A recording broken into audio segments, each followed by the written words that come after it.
भाग लेने के लिए अब हम स्वाध्याय की ओर चलेंगे।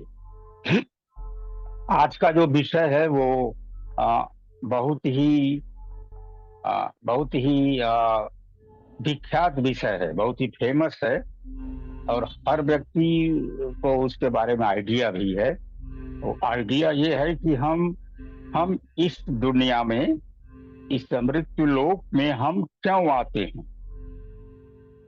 हम इस मृत्यु लोक में क्यों आते हैं, क्या करने आते हैं। तो इसका कनेक्शन जो है वो सबसे प्रथम आइडिया से भी है। वो है सृष्टि वाला, क्रिएशन वाला, यानी आ, सृष्टा ने इस सृष्टि की सृष्टि क्यों की, भगवान ने ये सृष्टि क्यों किया।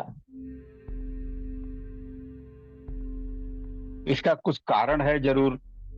तो इस पर बहुत से विद्वानों के मतामत हमेशा मिलते हैं हमें पढ़ने के लिए, और उस पर बहुत से हमारे शास्त्रों में, उपनिषद में और पुराणों में बहुत सी कहानियां हैं जिससे हमें आइडिया चलता है कि ये क्यों किया।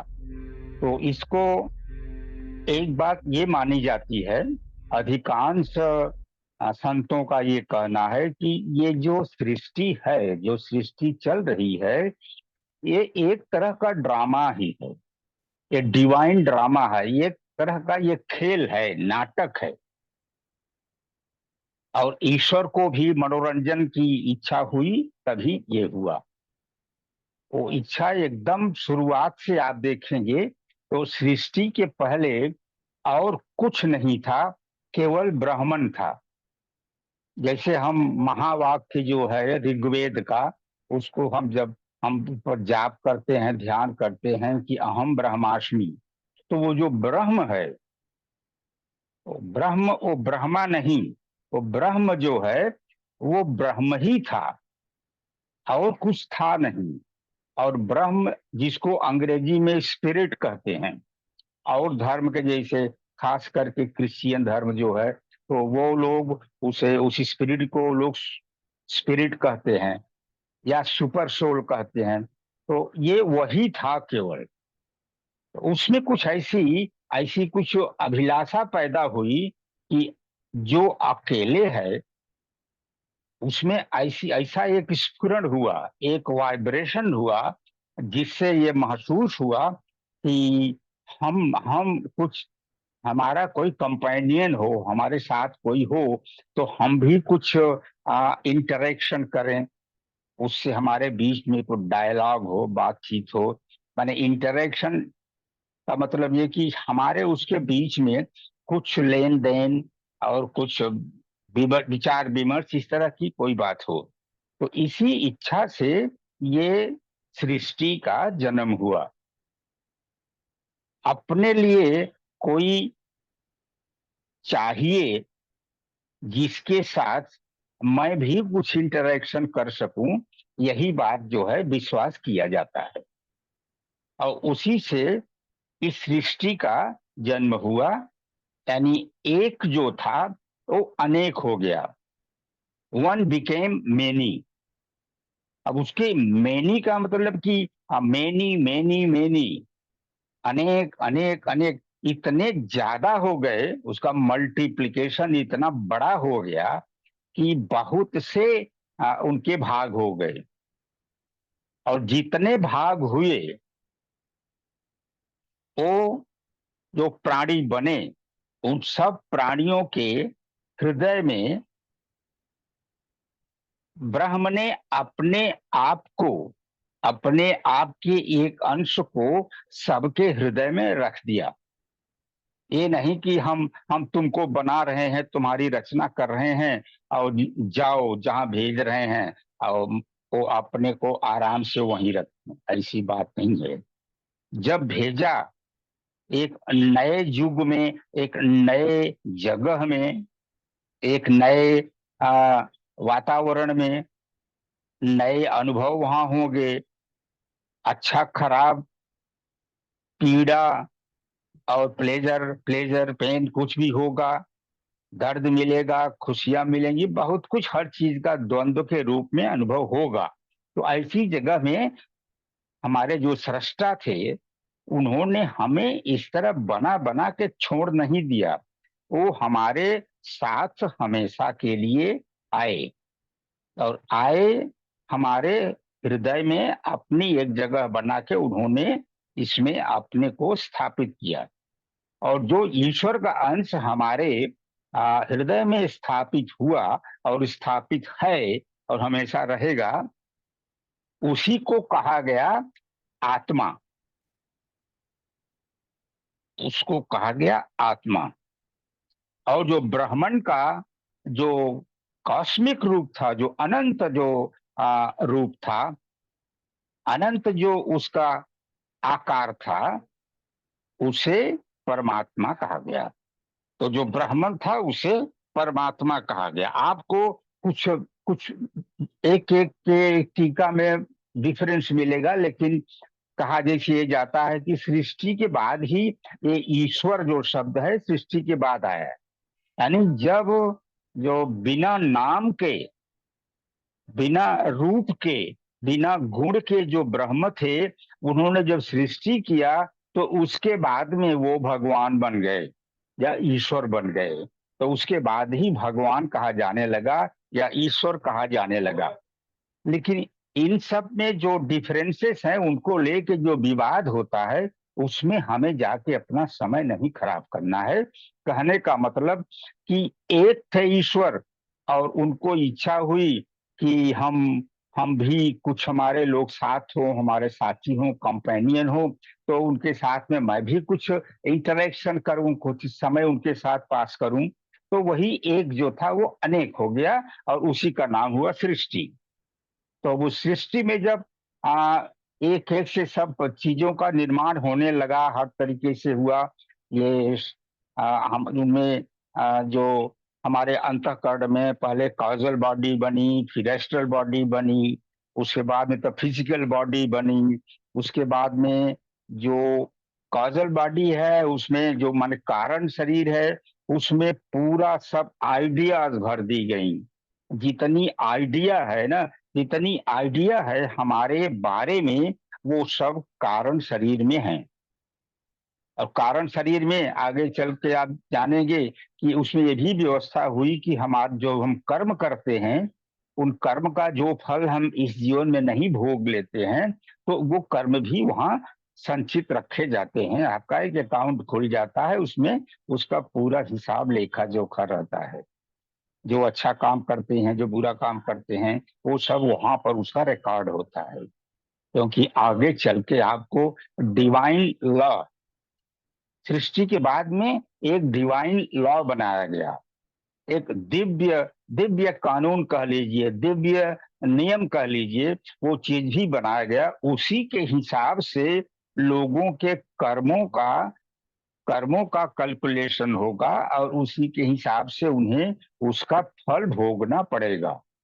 अच्छे कर्मों का फल जो है वो सुख मिलेगा, और जो बुरे कर्म हैं, जिनको मना किया गया है, उनको जब हम किए हैं जितना, उसके बदले हमें दर्द मिलेगा, हमें यातनाएं मिलेंगी। तो ये सब चीज जो है सृष्टि के टाइम में ब्राह्मण ने, परम पिता ने हम सब के को, आत्मा जब लेके हम आ रहे हैं तो उनको सब बता दिया गया था कि आपका ये इस नियम से चलना है।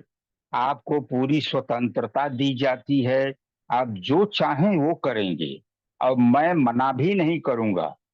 लेकिन इसीलिए ये ज्ञान मैं दे रहा हूं, बता दे रहा हूं कि अगर अच्छा काम करोगे तो अच्छा फल मिलेगा, और तुम सुख का जीवन बिताओगे वर्तमान जीवन में, उसके बाद ही। और अगर कोई तुम्हारा कर्म ऐसा नहीं रहेगा जिसका कि फल भोगना बाकी है, जरूरी है, तो तुमको फिर से जाना है मृत्यु लोक में या नहीं जाना है, वो तुम्हारे ऊपर डिपेंड करता है।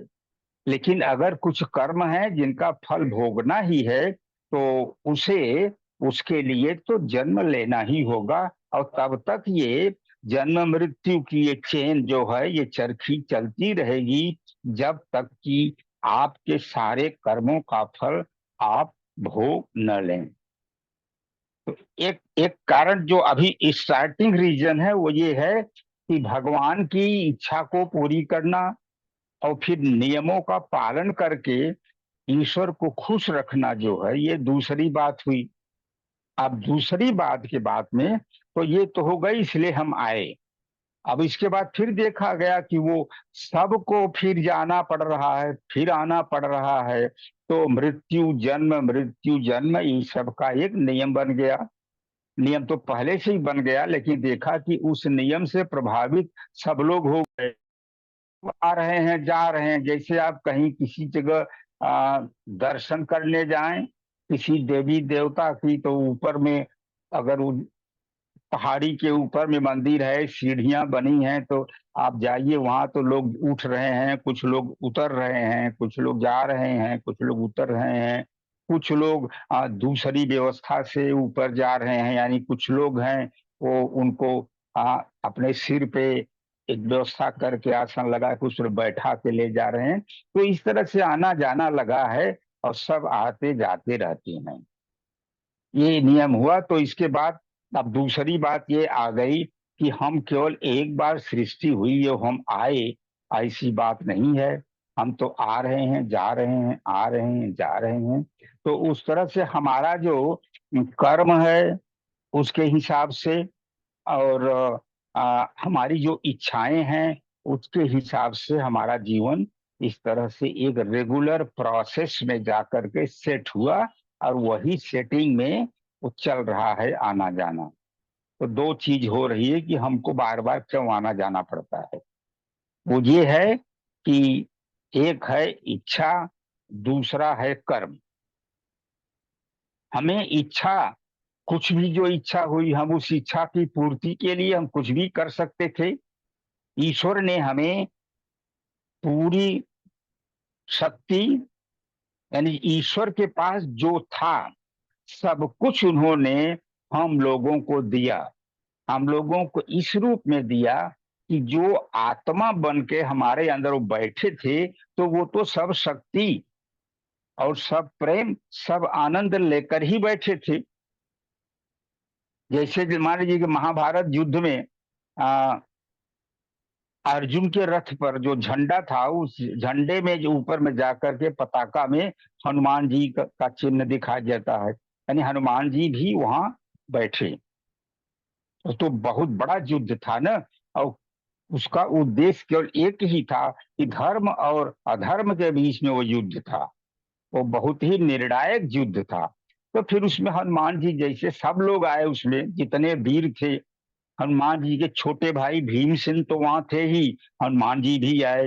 तो इसी तरह से हमारे भीतर तो जब ईश्वर हैं तो अपनी सारी शक्ति, सारा विवेक, सारा प्रेम, सभी शांति, ये सब दिव्य शांति, दिव्य प्रेम, दिव्य विवेक की बात है।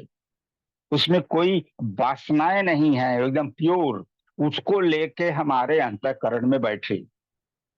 लेकिन उसके बाद आप जानते हैं, हम बहुत ज्यादा विस्तार में नहीं जा पाएंगे, लेकिन ये है कि उसके बाद में तो हमने इच्छाओं का माने अपनी आजादी का दुरुपयोग किया, गलत काम किया, इच्छाओं को वासनाओं के अंदर जो है उससे प्रभावित होने दिया।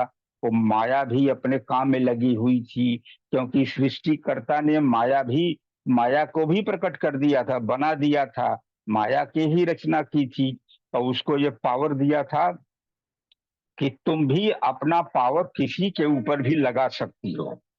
यानी जो कमजोर होगा, जिसका दिमाग जो गलत काम करके धीरे धीरे वो जो पवित्र उसकी जो पर्सनालिटी है, गॉड लाइक पर्सनालिटी जो है, यानी भगवान जैसी जो पर्सनालिटी है, जो प्रतिभा है, जो शक्ति है और जो विचार है, उसे जो डाउन होता जाएगा तो माया उसको पकड़ेगी, उसको और नीचे ले जाएगी।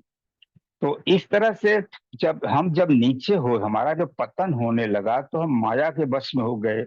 और ऐसा क्यों हुआ कि अहंकार बोल के हमारे जीवन में अहंकार बोल की एक शक्ति पैदा हुई जो माया को ओवरटेक कर लिया, सॉरी, आत्मा को ओवरटेक कर लिया हो। जब तक आत्मा आत्मा हमारे जीवन की इंचार्ज थी, क्योंकि ईश्वर जी थे वो आत्मा को ही, आत्मा के रूप में ही स्वतः थे, लेकिन आत्मा को ही उसका इंचार्ज बना के और अपने चुप हो गए। उन्होंने पहले ही कहा था कि हम नहीं बोलेंगे, तुम अच्छा काम करोगे वो भी करते जाओगे, हम तुम्हें रोकेंगे नहीं, क्योंकि मैं तुमको पहले ही बता दिया हूं कि ऐसा करोगे तो ऐसा फल मिलेगा, वैसा करोगे तो वैसा फल मिलेगा। तो सब कुछ तुम्हें मालूम है, तो मैं क्यों बार बार रोकने जाऊंगा। तुमको स्वतंत्रता मिली है और उसी स्वतंत्रता का सदुपयोग करते हुए हमेशा अच्छा काम करोगे, अच्छा कर्म करोगे, तो उसका अच्छा रिजल्ट होगा। चारों तरफ प्रेम, शांति, आनंद ही सब जगह दिखाई पड़ेगा। और तब मुझे खुशी होगी कि ये हमारा जो मृत्यु लोक है वो भी हमारे संतानों ने मेरे ही विचार के हिसाब से, और जैसे मेरा ये लोक है, ये जो वैकुंठ लोक है और जितने भी लोक हैं सब इसी की तरह उसे भी मेंटेन किया है। इसीलिए सृष्टि की रचना की थी। वहां के जो पशु पक्षी हैं और वहां के, क्योंकि उनके भी अंदर वो अपने को रख दिया था। गीता में कृष्ण ने कहा है कि अर्जुन से कि ईश्वर सर्वभूतानां हृदय से अर्जुन तिष्ठति। ईश्वर हर भूतों के हृदय में उपस्थित है। भूत माने माने वहां केवल मानव की बात नहीं कहा, वो भूतों की बात कहा। भूत माने प्राणी, यानी जीवित कोई भी जीवित एंटिटी, कोई भी जीवित चीज जो जिंदा है, जो चलती है, जो अपने भोजन अपना भोजन खोजती है, खाती है, अपने बच्चे को खिलाती है, तो वो जितने भी हैं प्राणी, जिनमें प्राण है वही है प्राणी। मम्मी कहाँ है? मतलब जो जीवित है। तो उस तरह हर एक में तो मानव को उन सबका इंचार्ज बनाया गया। तुम उन सबका भी देखभाल करो, उनको भी सही नियमों से कंट्रोल करो, ताकि हर जगह शांति रहे।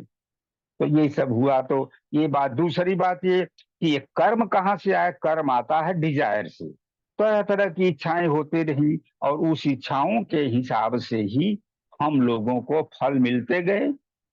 तो जो लोग सत्य के पथ पर चले, डिवाइन जर्नी जिन्होंने हमेशा अपनाया और डिवाइन पथ पर चले, वो हमेशा सुखी रहे और दूसरों को भी सुख का अनुभव कराने में उनको भी हेल्प किया। उन्होंने दूसरे के भी मददगार रहे, दूसरों को भी। और जो बहुत एकदम ईश्वर जैसे पूरे पूरे हो गए, तो ऐसे ऋषि मुनि हुए।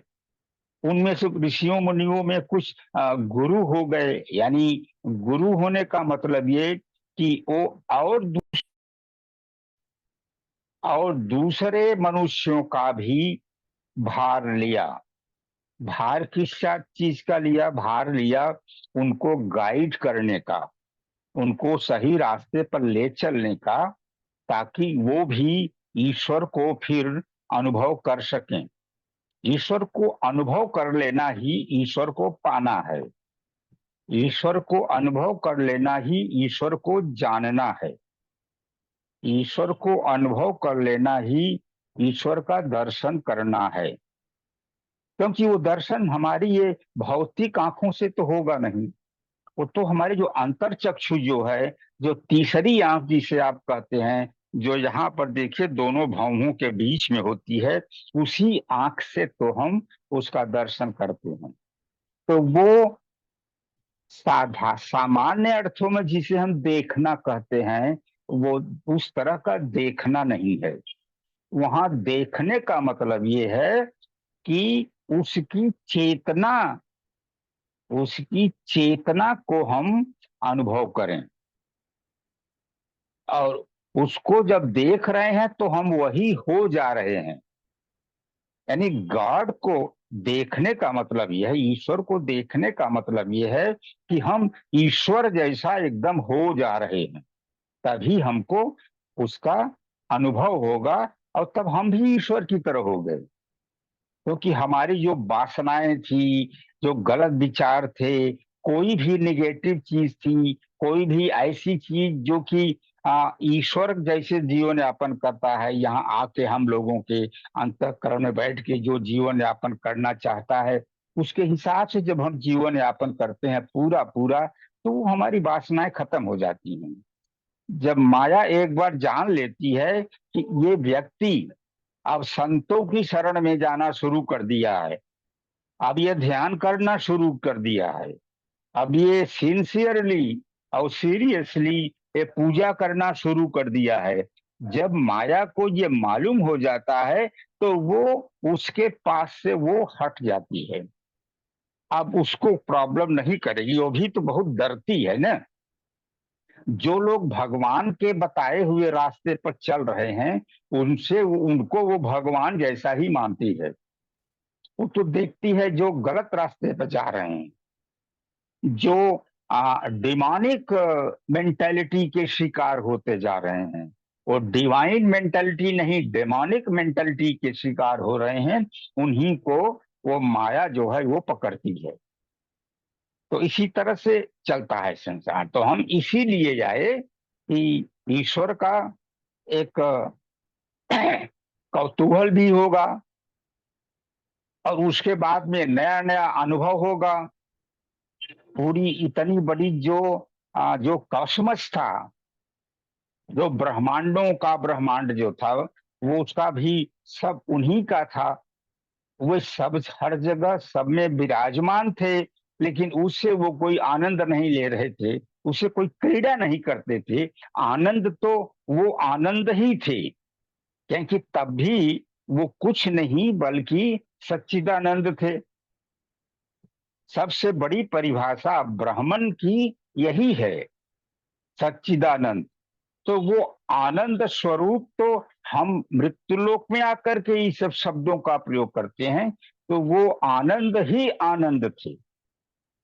अब यहाँ जब आकर के मनुष्यों के, हर प्राणियों के अंदर भी अपने को स्थापित कर दिया, तो वो उस तरह से वो मानव रूप भी हो गए।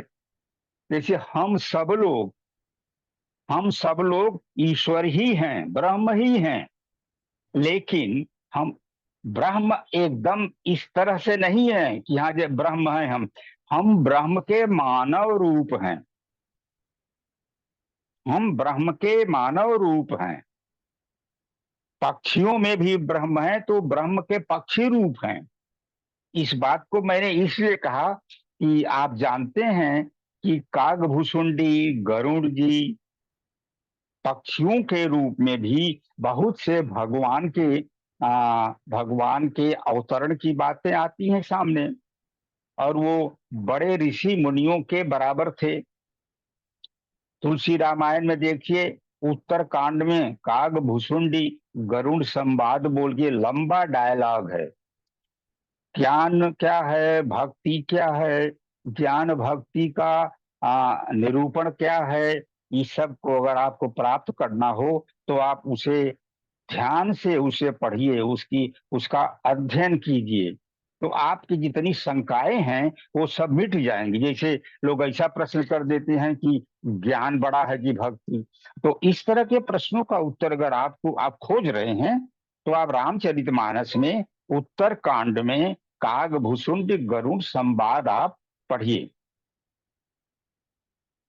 तो अब जो आज का जो मैंने जो सवाल लिया था, प्रश्न लिया था, जिस प्रश्न को आज का टॉपिक बनाया गया था कि हम मृत्युलोक में क्यों आते हैं, और आते हैं तो फिर जाते हैं तो फिर आते हैं, यानी आने जाने का ये क्रम क्यों चलता रहता है।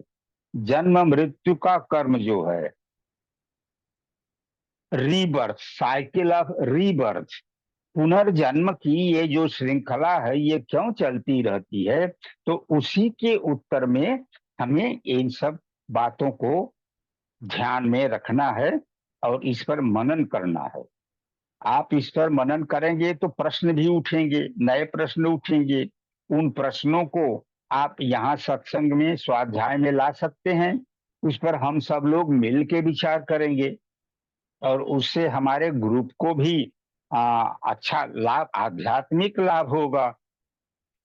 हम नई बातें सीखेंगे। तो जब तक आप मनन नहीं करेंगे, विचार नहीं करेंगे, तब तक तो हमको उन्नतिशील बनाने का माध्यम नहीं मिलेगा ना। एक व्यक्ति स्वाध्याय करके आता है और अपनी बातें बोलता है और लोग सुन लेते हैं, फिर सब लोग घर चले जाते हैं।